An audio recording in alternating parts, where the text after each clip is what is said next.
Release అయినప్పుడు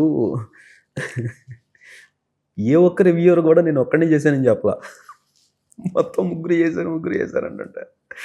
అంటే it will be very hard for someone to receive that kind of అది అంటే ఒక 2½ years blood and sweat life అన్నీ పెట్టేసిన తర్వాత ఇది వీడొక్కడే కాదంట అన్న మాట వినిపిస్తే చాలా పెయిన్‌ఫుల్‌గా ఉంటదది. ఆ మూమెంట్‌లో దాని నుంచి బయటికి రావడం కోసం నేను హిమాలయాలకి, అరుణాచలానికి ఇక్కడ లేని నేను తిరుగుతూ ఉన్నా. నాకేం సంబంధం లేదు. ఓకే. కాకపోతే బట్ కొంచెం లేట్ అయినా కూడా అంటే ఇమ్మీడియేట్‌గా అవ్వకపోయి ఉండొచ్చు.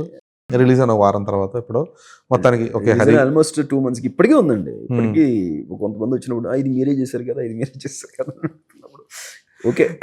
బట్ అంటే అప్పటికి ఒకరు అంటే మీరు శ్రీనివాస్ గారి ముందు పాడడం వల్ల గానీ లేదంటే ఆ బ్యాక్‌గ్రౌండ్ స్కోర్ ఎలివేట్ అవుతూ ముఖ్యంగా ఆంజనేయ స్వామి వచ్చినప్పుడు ఏదైతే బ్యాక్‌గ్రౌండ్ స్కోర్ వచ్చిందో దానికి అసలు బీభత్సమైన రిసెప్షన్ వచ్చిన తర్వాత అందులోనూ స్పెసిఫిక్‌గా ఓన్లీ 2 తెలుగులోనే మంత్స్ తర్వాత తెలిసిందండి. క్రమేపీ మెల్లిగా అంటే తెలుగులో కాదు అసలు నార్త్‌లో అయితే ఆ బీజీఎం వచ్చినప్పుడు ఇంక అసలు అందరూ జై శ్రీరామ్ అనుకుంటారు అసలు.